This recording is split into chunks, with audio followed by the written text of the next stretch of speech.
அவள் காதலானவள். உன் ஒவ்வொரு அசைவிலும் ஒரு கவிதையை திருடி விடுவேன்.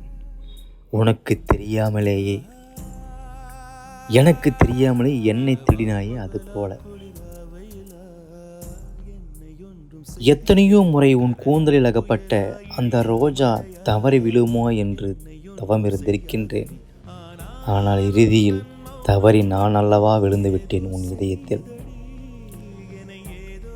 தகர பெட்டிக்குள் தாவணி தாமரைகளும் சுடிதார் ரோஜாக்களும் முள் இருந்தும் முள் இல்லாமலும் ஒன்றாக சுமந்து ஒய்யாரமாக அதிர்ந்து கொண்டே ஆங்காங்கே ரெஸ்ட் எடுத்து சரியாக தாமதமாக கல்லூரி முன் பிரசவித்து போகுமே அந்த மாநகர பேருந்து. அதுதானே நமது காதலின் வாகனம். சில நேரங்களில் நீ அமாவாசையோடு, சில நேரங்களில் முட்புதர்களோடு சேர்ந்தே வருவாய். யாரோடு வந்தால் என்ன, நீ மட்டும்தானே எனக்கு தேவதையாக தெரிவாய். யார் போட்ட சட்டமோ யார் போட்ட சதியோ தெரியவில்லை. இந்த வாரத்தின் 2 நாட்கள் விடுமுறை. பட்டாம்பூச்சி மொய்க்கும் இடம் பாலைவனமாகிவிடுகிறது. நீ வந்து நிற்கும் பேருந்து நிறுத்தமும் வெறிச்சோடி போய்விடுகிறது. நம்மை சுமந்து செல்லும் அந்த மாநகர பேருந்தோ வெற்று பயணம் போகிறது. நம் இருவர் கல்லூரிக்கும் கட்டப்படாத அந்த சீன பெருஞ்சுவர், அந்த கம்பி வேலி. எதை போட்டு தடுத்தாலும் நிற்கவா போகிறது இந்த மனசு. ரெக்கை இல்லாமல் பறக்கும் வித்தை தெரிந்த இந்த மனசுக்கு யார் வேலி போட முடியும்? நான் பார்த்த பெண்களுக்கோ ஏதோ ஒன்று அழகாக இருக்கும்.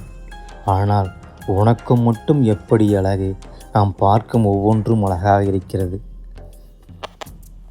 நீ கூந்தலில் சூடும் அந்த ரோஜா சொல்கிறது, உனக்கு கொஞ்சம் கூட கருணை இல்லையாம்.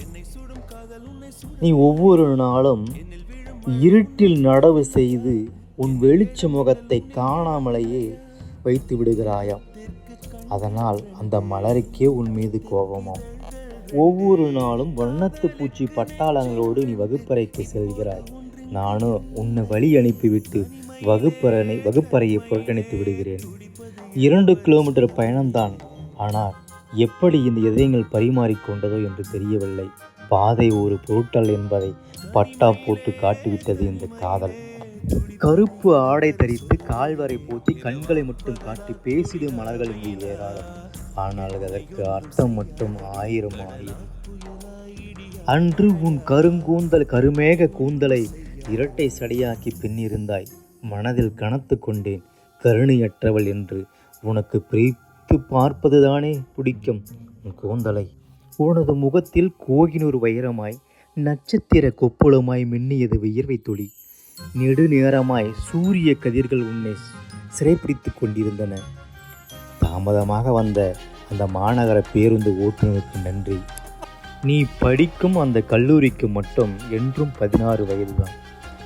ஆம், ஏனென்றால் கட்டிட அறைக்குள் கட்டுப்பட்ட பட்டாம்பூச்சிகள் கல்லூரிக்கு வெளியே எங்களை அல்லவா கட்டுப்படுத்தி விடுகின்றன. நீ ஒரு கவிதை கூடாரம்தான்.